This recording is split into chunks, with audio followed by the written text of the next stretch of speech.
श्रोमणी committee ने ते अकाली दल ने ਜਿਹੜੇ ਬੰਦੀ ਸਿੰਘ ਨੇ ਵੱਖ-ਵੱਖ ਰਾਜਾਂ ਦੀ ਜੇਲ੍ਹਾਂ 'ਚ ਬੈਠੇ ਨੇ, ਉਹਨਾਂ ਦੀਆਂ ਸਜ਼ਾਵਾਂ ਪੂਰੀਆਂ ਹੋ ਚੁੱਕੀਆਂ ਨੇ। ਜਿਹੜੇ ਕਾਨੂੰਨ ਨੇ ਸਜ਼ਾ ਦਿੱਤੀ ਹੈ ਉਸੇ ਕਾਨੂੰਨ ਉਹੀ ਕਾਨੂੰਨ ਛੱਡ ਵੀ ਸਕਦਾ ਹੈ। ਉਹਦੇ ਵਾਸਤੇ ਸਮੇਂ-ਸਮੇਂ ਤੇ ਜਿਹੜਾ ਮੰਗ ਉੱਠਦੀ ਰਹੀ ਹੈ। ਸ਼੍ਰੋਮਣੀ ਅਕਾਲੀ ਦਲ ਤੇ ने बादल क्या ने, प्रकाश सिंह बादल, अकाली दल बादल ने दस्तखत मुहिम शुरू की है कि उन्होंने इंसाफ मिलना चाहिए, दस्तखत करो। कल पर अखबार च पढ़ता सी, कहते प्रकाश सिंह बादल ने भी दस्तखत करते।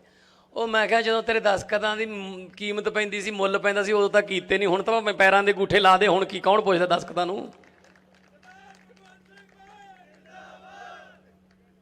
ਉਹ ਜਦੋਂ ਦਸਤਖਤਾਂ ਦੀ ਵੈਲਿਊ ਸੀ, ਜਦੋਂ ਵਾਜਪਾਈ ਦੇ ਨਾਲ ਸਾਂਝ ਸੀ, ਉੱਥੇ ਮੰਤਰੀ ਸੀ ਤੁਹਾਡਾ ਮੁੰਡਾ, ਉਦੋਂ ਤੁਸੀਂ ਸੈਂਟਰ ਨੂੰ ਕਹਿ ਕੇ ਉਹਨਾਂ ਰਾਜਾਂ ਦੇ ਪ੍ਰਤੀ ਲਿਖ ਸਕਦੇ ਸੀ। ਉਹਨਾਂ ਰਾਜਾਂ ਨੂੰ ਸੈਂਟਰ ਦੇ ਥਰੂ, ਸੈਂਟਰ ਤੋਂ ਲਿਖਵਾ ਸਕਦੇ ਸੀ। ਹੁਣ ਜਦੋਂ ਦਸਤਖਤਾਂ ਦੀ ਕੋਈ ਮੁੱਲ ਨਹੀਂ ਰਿਹਾ, ਤੁਸੀਂ ਦੱਸੋ ਹੁਣ ਪ੍ਰਕਾਸ਼ ਸਿੰਘ ਬਾਦਲ ਦੇ ਦਸਤਖਤ ਦਾ ਮੁੱਲ ਹੈ ਕੋਈ? ਜਿੱਥੇ ਮਰਜ਼ੀ ਕਰਾ ਲਓ। ਤਾਂ ਹੁਣ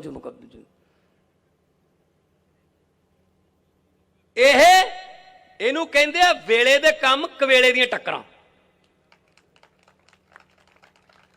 ਜਿਹੜੇ ਡਿਸੀਜਨ ਲੈਣੇ ਸੀ ਉਦੋਂ ਲਏ ਨਹੀਂ, ਹੁਣ ਹੱਕ 'ਚ।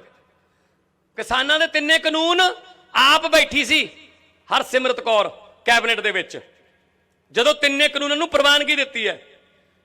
ਪੂਰਾ 2 ਮਹੀਨੇ ਸਾਰਾ ਟੱਬਰ ਬਾਦਲ ਕਾ ਇਹ ਸਾਬਤ ਕਰਨ ਤੇ ਲਾਈ ਗਿਆ ਬਹੁਤ ਵਧੀਆ ਕਾਨੂੰਨ ਨੇ, ਨਾ MSP ਨੂੰ ਕੋਈ ਖਤਰਾ ਨਹੀਂ। ਤੋਮਰ ਵੀ ਇੱਥੇ ਬੁਲਾ ਲਿਆ, ਪ੍ਰੈਸ ਕਾਨਫਰੰਸ ਕਰਾ ਲਈ। ਇਹ ਤਾਂ ਉਹੀ ਜੁਨੀਆਂ ਮਾਰੀ ਜਾਂਦੀਆਂ ਨੇ ਗੱਲਾਂ। ਹੋਰ ਤਾਂ ਹੋਰ ਕੁਦਰਤ ਹੈ, ਨਾ ਕੋਈ ਸੁੰਨ ਮਾਰਦਾ ਨਾ ਲੱਤ ਮਾਰਦਾ, ਰੱਬ ਜਦੋਂ ਮਾਰਦਾ ਮੱਤ ਮਾਰਦਾ। ਜਾਂਦੇ ਹੋਏ ਵੱਡੇ ਬਾਦਲ ਦੀ ਵੀਡੀਓ ਵੀ ਪਵਾਤੀ, ਬਹੁਤ ਵਧੀਆ ਨੇ ਕਾਨੂੰਨ ਇਹ। ਹੁਣ ਵੀਡੀਓ ਤਾਂ ਨਹੀਂ ਡਿਲੀਟ ਹੁੰਦੀ। ਜਦੋਂ ਪਤਾ ਲੱਗਿਆ ਕਿ ਲੋਕ ਜਿਹੜੇ ਉੱਠ ਕੇ ਖੜੇ ਹੋ ਗਏ ਇਹਨਾਂ ਕਾਨੂੰਨਾਂ ਦੇ ਵਿਰੁੱਧ, ਉਦੋਂ ਅਸਤੀਫਾ ਦੇਤਾ। ਫੇਰ ਵੇਲੇ ਦੇ ਕੰਮ ਕਵੇਲੇ ਦੀਆਂ ਟੱਕਰਾਂ। ਉਦੋਂ ਕਹਿੰਦੇ ਅਸੀਂ ਇੱਧਰ ਆ, ਲੋਕ ਕਹਿੰਦੇ ਹੁਣ ਨਹੀਂ ਇੱਧਰ, ਹੁਣ ਨਹੀਂ ਜਾਣਾ।